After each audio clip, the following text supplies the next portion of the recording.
Makanya Pak Gaus saya tidak setuju kalau dia harus di stop tahun sekian. Nggak bisa Pak. Tidak seluruh pegawai negeri bisa bekerja di bawah. Tidak seluruhnya. Justru honorer yang jadi pekerja di bawah.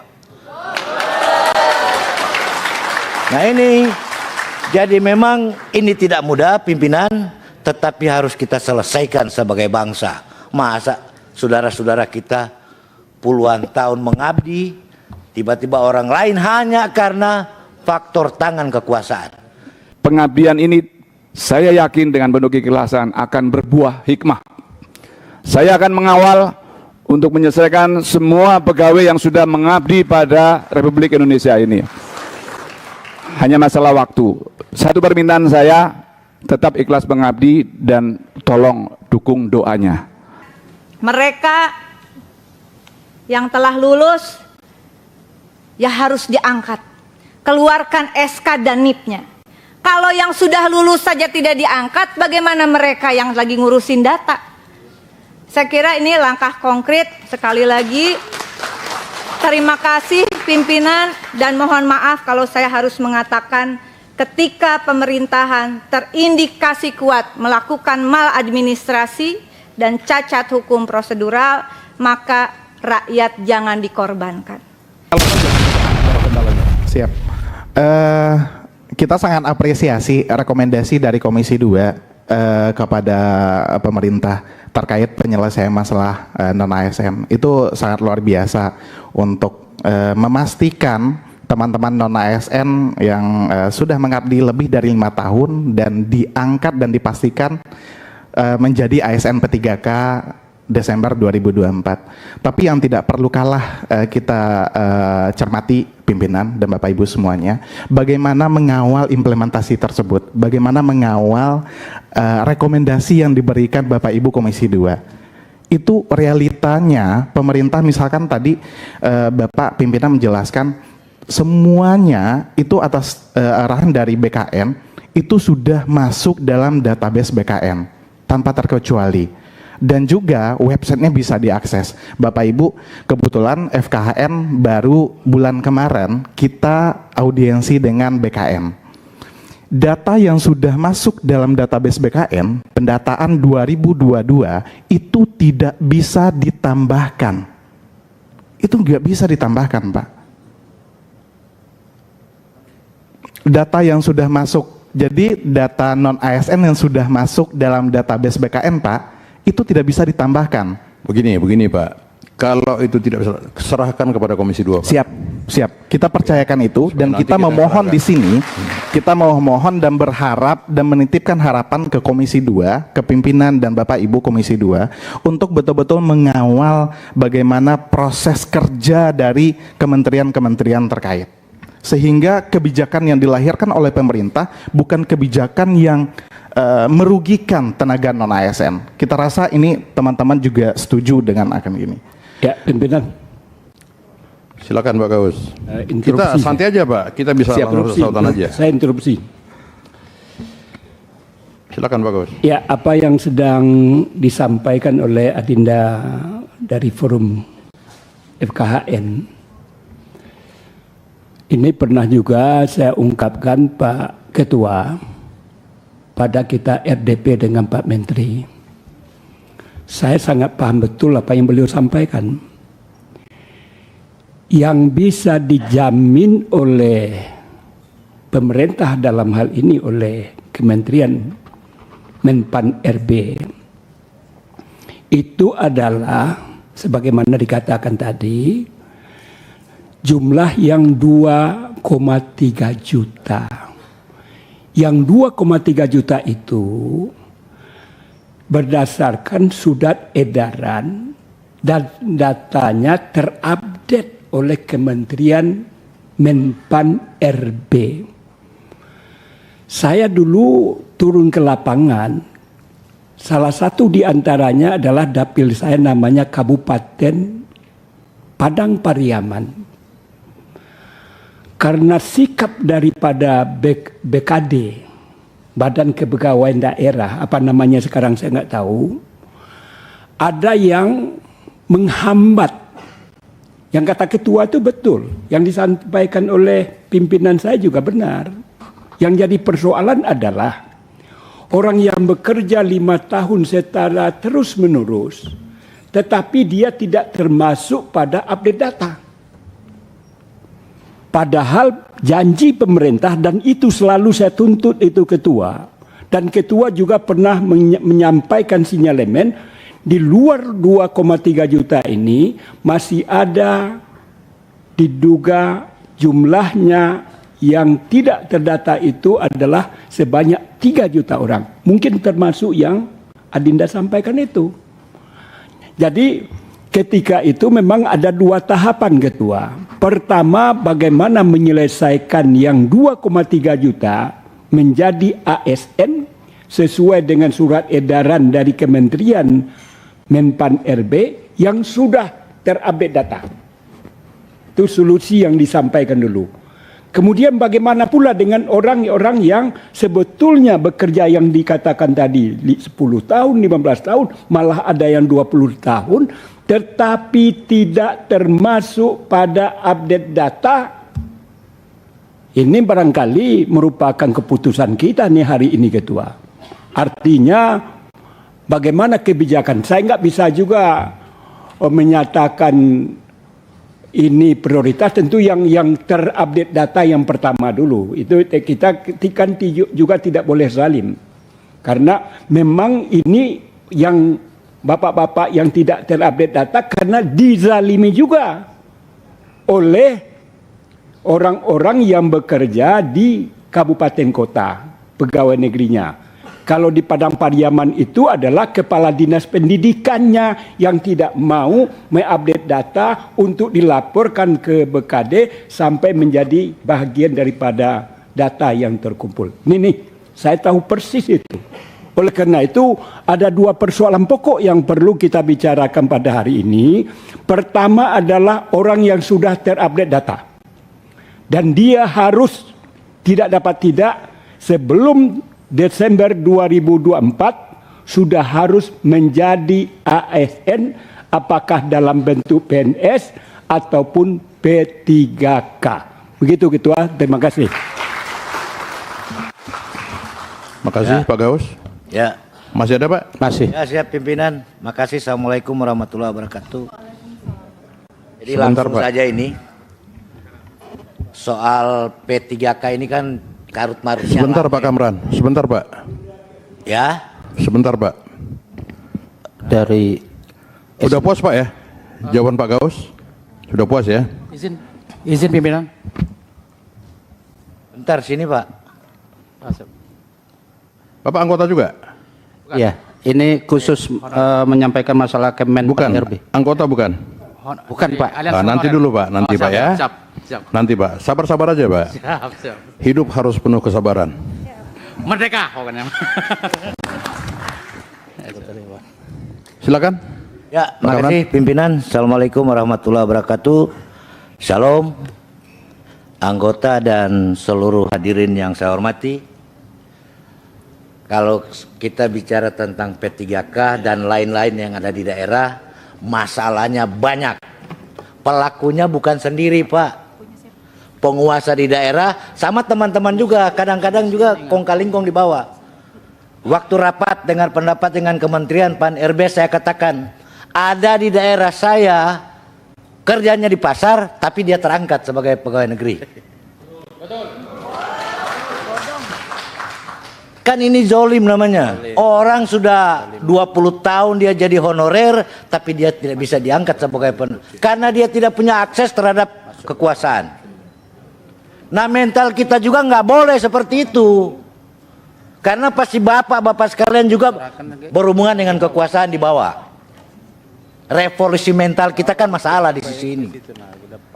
Sehingga apa? Begitu dia terangkat pensiun Pak Ketua. Ini yang kejadian di daerah kita, di bawah. Dan yang merasakan ini pasti masyarakat kecil yang tidak punya akses pada kekuasaan. Coba saya mau tanya, siapa yang punya akses dengan operator? Pasti dia bisa merubah ini dah, podik, segala macam. kuncinya ada di operator. Nah, ini yang harus kita kawal bersama-sama.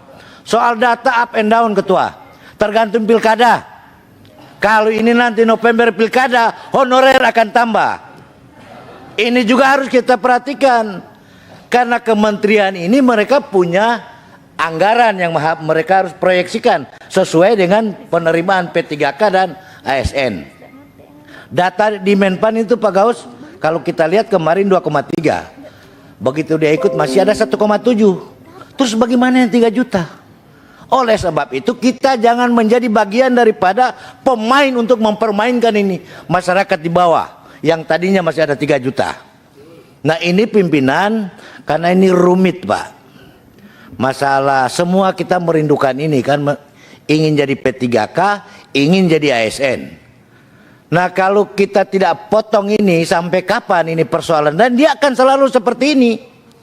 Karena ini lapangan pekerjaan. Selama negara ini tidak menyiapkan lapangan pekerjaan, maka kasus ini tidak akan pernah berhenti. Makanya Pak Gaus, saya tidak setuju kalau dia harus di stop tahun sekian. Nggak bisa Pak. Tidak seluruh pegawai negeri bisa bekerja di bawah. Tidak seluruhnya. Justru honorer yang jadi pekerja di bawah.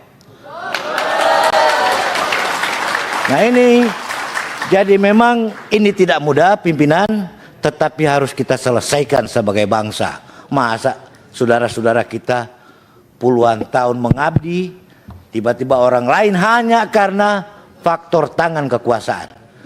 Mungkin itu sebagai pengawal kita karena memang rumit masalah ini. Terima kasih. Assalamualaikum warahmatullahi wabarakatuh. Waalaikumsalam. Terima kasih Pak Kamran. Agung. Pak Agung, silakan Pak. Terima kasih. Ini dari fraksi Golongan Karya. Terima kasih. Silakan Pak.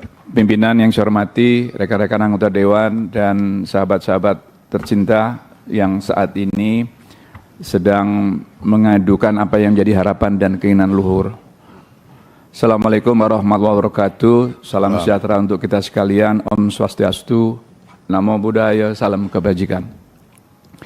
Saya dari fraksi Golkar menghargai kehadiran ibu bapak semuanya di rumah rakyat ini. Memang disinilah tempat ibu bapak mengadu. Persoalan pegawai pemerintah ASN baik itu PNS maupun P3K ini memang sedang menjadi topik hangat dan itu menjadi tekad kami.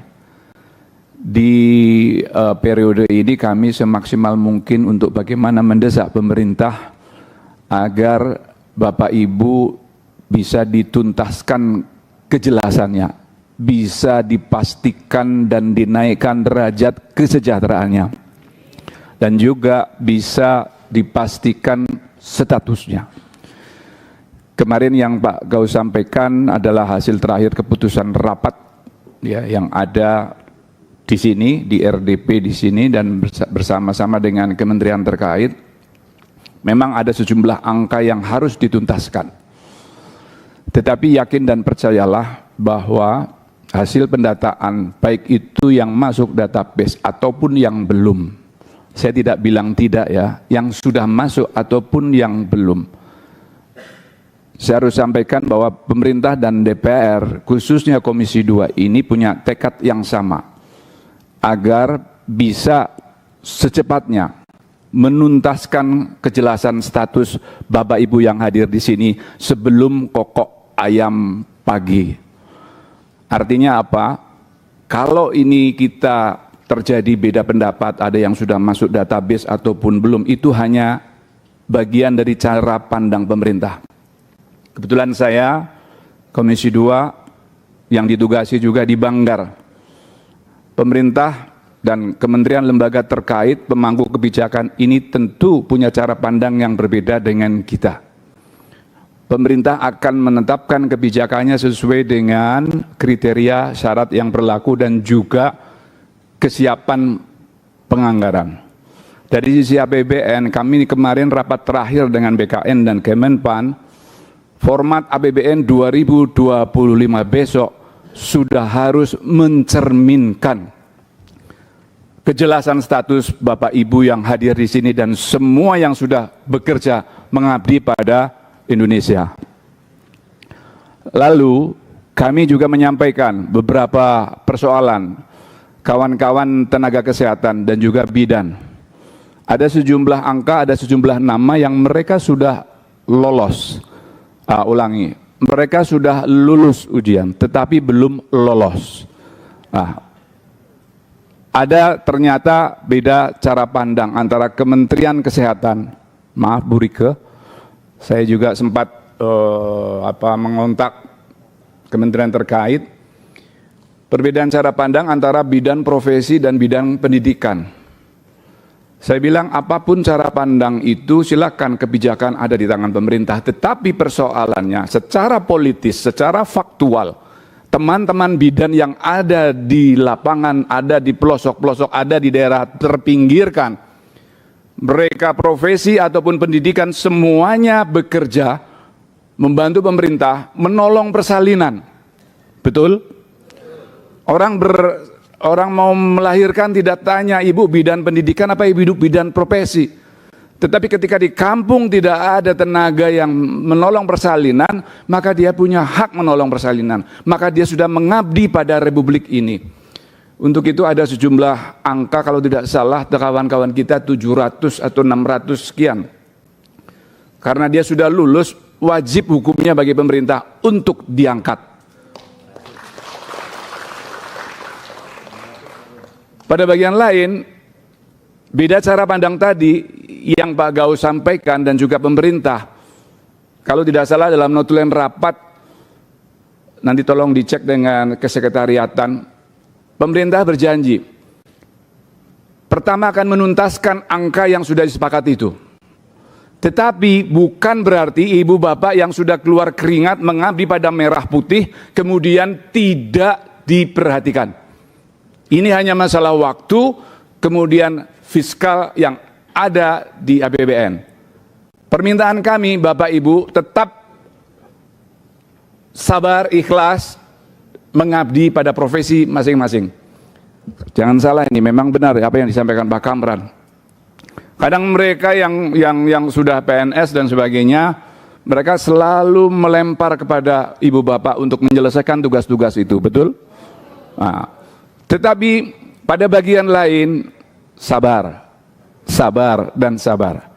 Jangan ketika dilempar begitu pekerjaan, terus ibu bilang, no, serahkan aja tuh yang PNS, yang sudah P3K. Jangan.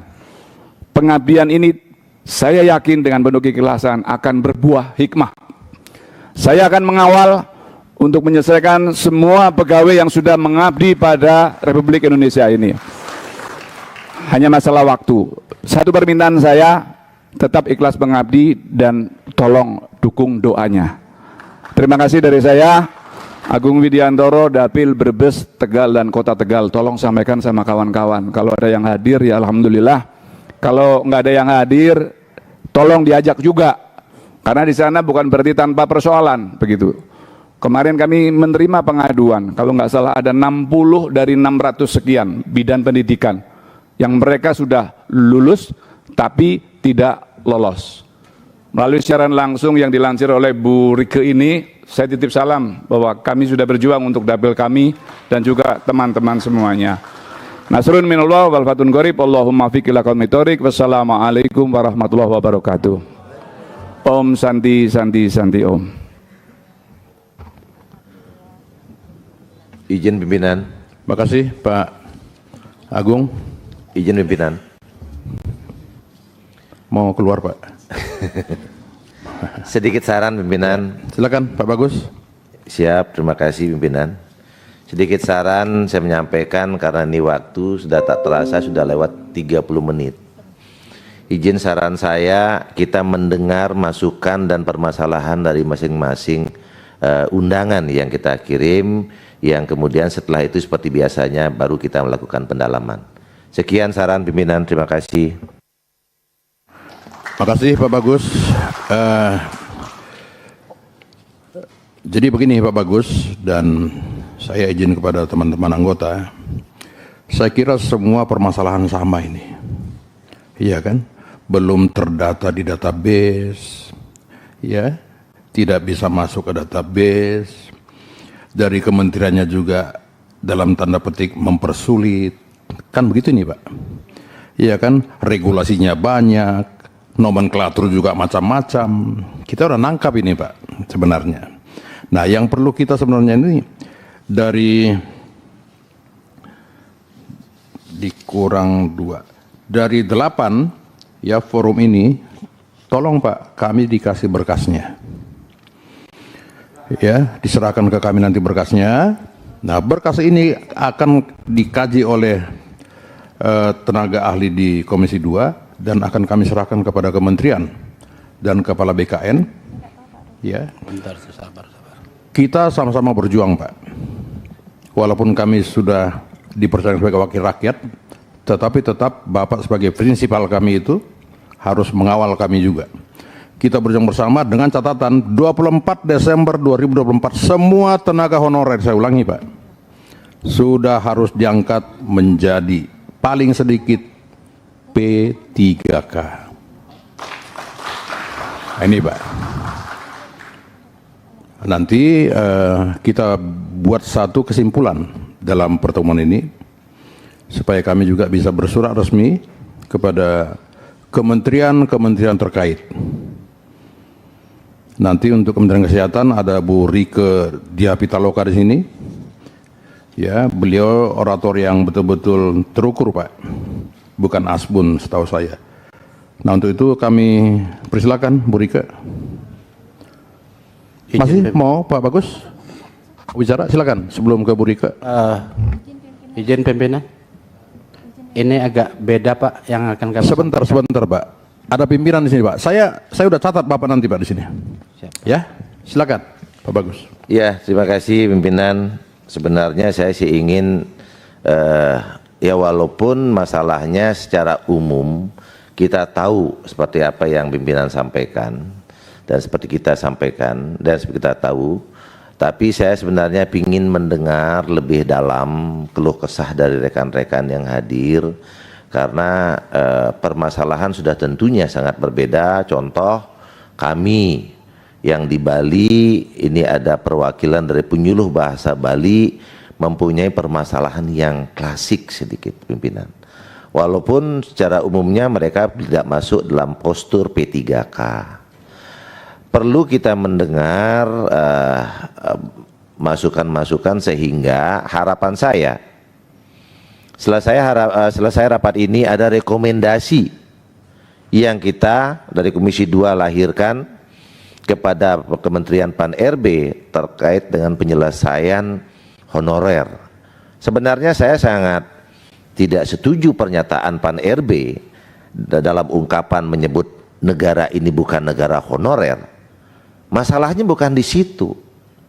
Yang pertama adalah tenaga pengabdian rekan-rekan kita yang sudah puluhan tahun bekerja di masing-masing instansi ini harus kita selesaikan dalam pengangkatan P3K tanpa alasan apapun.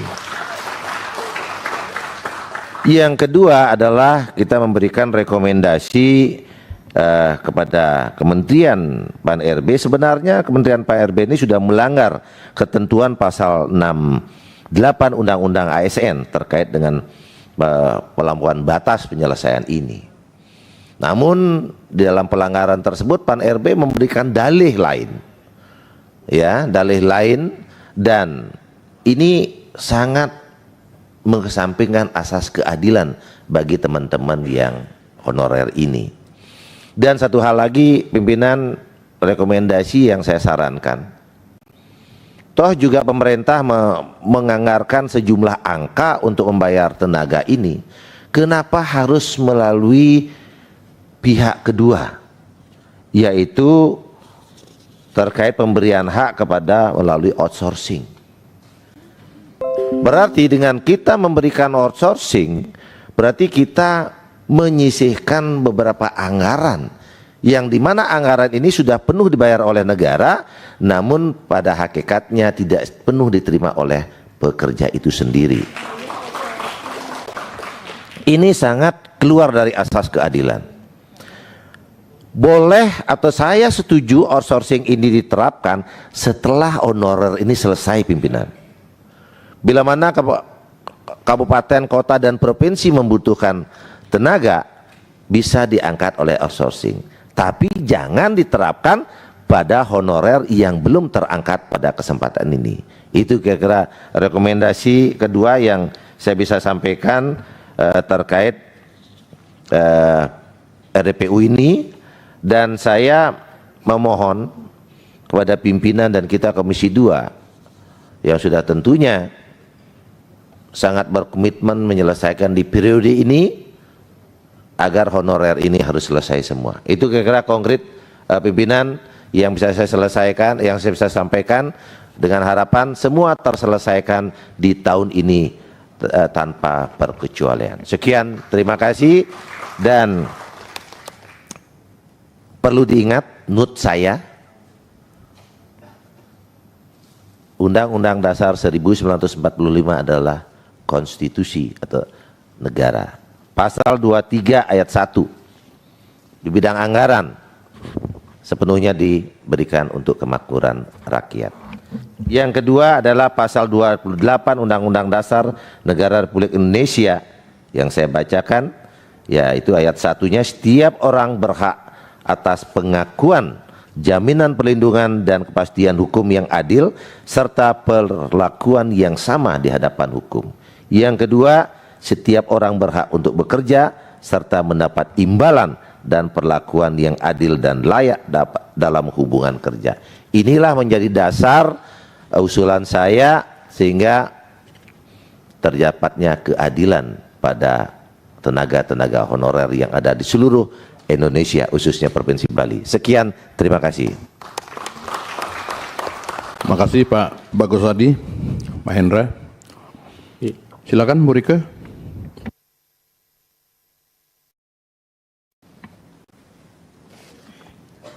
Assalamualaikum warahmatullahi wabarakatuh. Salam. Salam sejahtera untuk kita semua. Om Swastiastu, Namo Buddhaya, salam kebajikan, rahayu. Yang kami hormati pimpinan dan anggota DPR RI Komisi 2, beribu terima kasih. Saya meskipun bukan dari Komisi 2 tapi diperkenankan untuk mendampingi teman-teman yang bekerja di pemerintahan lintas sektor, khususnya tenaga kesehatan bidan yang mengadukan nasibnya. Alhamdulillah Bapak, kami sangat senang bahwa ini terbuka juga untuk umum. Ada beberapa persoalan tadi menimbang amanat konstitusi, mengingat amanat konstitusi Undang-Undang Dasar Negara Republik Indonesia, termasuk juga di pembukaan tentu saja selain di batang tubuh bahwa tugas negara itu adalah melindungi seluruh rakyat dan seluruh tumpah darah, memajukan kesejahteraan umum, mencerdaskan kehidupan bangsa dan seterusnya. Lalu setiap rakyat itu berhak mendapatkan pekerjaan yang layak bagi kemanusiaan. Saya kira itu adalah sepakat dengan anggota Komisi 2 menjadi pegangan yuridis kita, dan tentu mengingatkan pula bahwa Indonesia negara hukum, sehingga seperti apa yang disampaikan oleh pimpinan dan anggota Komisi 2, penting kiranya bahwa persoalan ini diletakkan dalam perspektif norma hukum, khususnya yang menyangkut tentang aparatur sipil negara, yaitu Undang-Undang ASN. Dengan mengingat Undang-Undang ASN, khususnya tadi disampaikan oleh pimpinan pasal 66 bahwa harus ada penyelesaian paling lambat 24 Desember 2024. Jadi beberapa bulan lagi saja.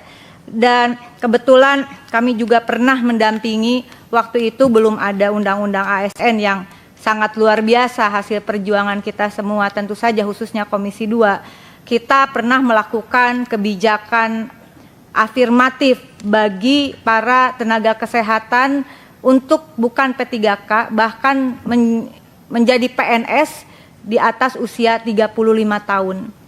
Itu bukan sesuatu yang tidak mungkin, asal pijakan kita adalah terutama konstitusi.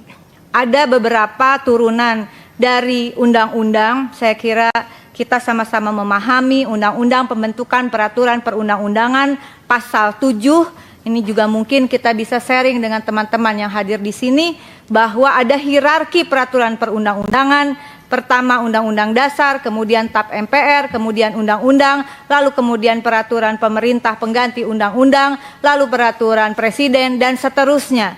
Di dalam penjelasan pasal 7 tersebut, hierarki peraturan perundang-undangan yang di bawahnya tidak boleh bertentangan dengan peraturan perundang-undangan yang di atasnya. Sehingga dengan demikian penting kiranya mohon dukungan, karena saya sangat yakin, saya sangat percaya, dan saya sangat menghargai Bapak Ibu di Komisi 2 lebih jauh memahami dari kami yang tidak di Komisi 2 terkait peraturan perundang-undangan menyangkut aparatur sipil negara yang bekerja di pemerintahan di seluruh Indonesia. Tadi disampaikan ada beberapa peraturan menteri, ada beberapa surat edaran. Apakah bisa kiranya nanti mohon kami arahan dan bimbingan untuk sama-sama menganalisis apakah peraturan termasuk Perda tingkat 1, Perda tingkat 2, Pergub, Perbub, dan Perwalkot itu apakah bertentangan atau tidak dengan peraturan perundang-undangan di atasnya, termasuk peraturan Dirjen, surat edaran Dirjen, peraturan menteri, tetap tidak boleh bertentangan dengan undang-undang di atasnya. Saya ingin mengambil contoh, izin pimpinan dan mohon dukungannya. Untuk khususnya tenaga kesehatan bidan D4 pendidik ijazahnya. Pada tahun 2022 keluar surat edaran Dirjen untuk teknis rekrutmen mereka menjadi aparatur sipil negara dengan status P3K. Dibolehkan D4 pendidik ijazahnya karena mereka pada hakikatnya seperti yang disampaikan oleh sahabat di Komisi 2, yang penting dilihat mereka bekerja di mana, bukan ijazahnya. Tapi 2023 muncul surat edaran bahwa mereka tidak boleh, tidak bisa mengikuti seleksi. Tetapi ketika mereka mengajukan prasyarat administrasi melalui website resmi BKN dengan mengupload ijazah D4 pendidik, itu tidak ada masalah. Kemudian karena ada surat edaran di 2023, mereka meskipun telah lulus jumlahnya kurang lebih, mestinya ini juga BKN yang punya data, bukan kami yang mencari, bukan bidan yang mengumpulkan. Ada sekitar 690 orang sudah lulus. Ini teman-teman yang profesi lain, ini udah lulus ujian aja nggak dikeluarin SK-nya. Nah, kemudian di 2024 keluar surat edaran lagi bahwa tidak ada masalah dengan ijazah D4 pendidik. Kok saya jadi onengnya kumat, pimpinan? Ya, aturan ini kok bisa berubah-ubah, ya, seolah-olah tidak menyangkut, mohon maaf, profesi ini dan mereka yang bekerja di garda terdepan pelayanan publik bukan hanya menyangkut mereka yang bekerja, tetapi menyangkut masyarakat yang mendapatkan pelayanan. Sungguh kami mengapresiasi teman-teman Komisi 2 sangat memberikan dukungan terhadap kasus bidan ini. Nah, pimpinan dan juga anggota dan hadirin yang saya hormati, singkat kata, betul seperti pimpinan tadi katakan, kita membuat database. Nanti kita mungkin bisa sharing bagaimana database itu diberikan ke Komisi 2, begitu, lengkap dengan masa kerjanya, lengkap dengan gajinya. Jadi teman-teman Komisi 2 yang sudah luar biasa ini, mereka tidak mungkinlah menelusuri data BKN, meskipun harusnya BKN sendiri yang memberikan. Izin pimpinan, ini ada sekitar 690 orang. Kemarin terakhir dikatakan, yang penting mereka sudah bekerja lebih dari 2 tahun.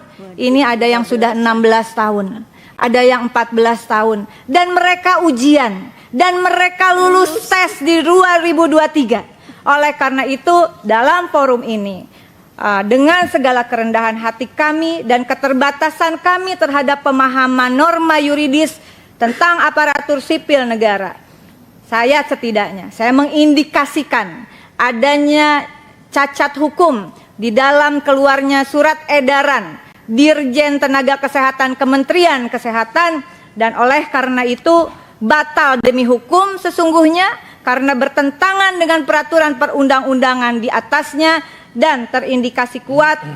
Menurut kami ini ada maladministrasi, sama seperti yang terjadi pada sahabat-sahabat yang lain, pimpinan dan anggota. Apa yang mereka alami sesungguhnya terindikasi kuat cacat administrasi. Jangan karena mereka sedang berkuasa terindikasi cacat administrasi, termasuk yang disampaikan sahabat tadi tentang kondisi di daerah. Saya kira ketika pemerintahan terindikasi kuat cacat administrasi, terindikasi kuat melampaui peraturan perundang-undangan, padahal pemerintahan ini harus dijalankan berdasarkan norma hukum, dalam pandangan konstitusional kami, maka seluruh aturan yang bertentangan itu kiranya batal, dan kemudian mereka yang telah mengabdikan diri kepada negara, para pelayan publik, apalagi sampai masuk skema outsourcing, itu juga bertentangan dengan Undang-Undang Ketenagakerjaan, saya kira Pak, karena tidak semua pekerjaan bisa di-outsourcingkan. Oleh karena itu, di dalam forum ini izinkan kami memberikan data kepada pimpinan dan anggota Komisi 2 tentang, setidaknya ini bisa menjadi langkah awal kita. Ini orang sudah lulus ujian masalahnya. Mohon dukungannya untuk disampaikan mereka yang telah lulus ya harus diangkat. Keluarkan SK dan NIP-nya. Kalau yang sudah lulus saja tidak diangkat, bagaimana mereka yang lagi ngurusin data? Saya kira ini langkah konkret. Sekali lagi, terima kasih pimpinan, dan mohon maaf kalau saya harus mengatakan ketika pemerintahan terindikasi kuat melakukan maladministrasi dan cacat hukum prosedural, maka rakyat jangan dikorbankan. Kalau urusannya APBN tadi sahabat-sahabat yang di Banggar sudah mengatakan itu akan dialokasikan pimpinan. Saya yakin APBN itu kalau disusun berbasis data yang akurat cukup. Masa buat yang korban judi online aja mau dikasih? Ini orang kerja loh. Asal jangan pada jadi main judi online ya. Terima kasih pimpinan, mohon maaf terlalu panjang. Sahabat-sahabatku terkasih di Komisi 2, terima kasih sekali untuk kesempatannya. Mohon maaf saya berani datang ke komisi lain, tapi saya kira karena mereka ini bekerja di seluruh provinsi di daerah pemilihan kita juga semua. Mohon maaf lahir batin, dan selamat Idul Adha juga bagi yang merayakan. Wallahul muwafiq ila aqwamit thoriq. Izin saya berikan data ini kepada pimpinan dan anggota Komisi 2 untuk disampaikan kepada Kemenpan dan juga BKN bahwa ini data konkret orang kerja di lapangan. Vaksin, imunisasi, melahirkan, betul Bapak. Kita nggak tahu loh, kalau nggak ada bidan mungkin tidak ada pimpinan Komisi 2 yang bernama Junimat Girsang. Ya. Dan kita semua, saya juga dilahirkan sama Bu Bidan, namanya Bu Bidan Oom di Garut. Terima kasih. Wassalamualaikum warahmatullahi wabarakatuh.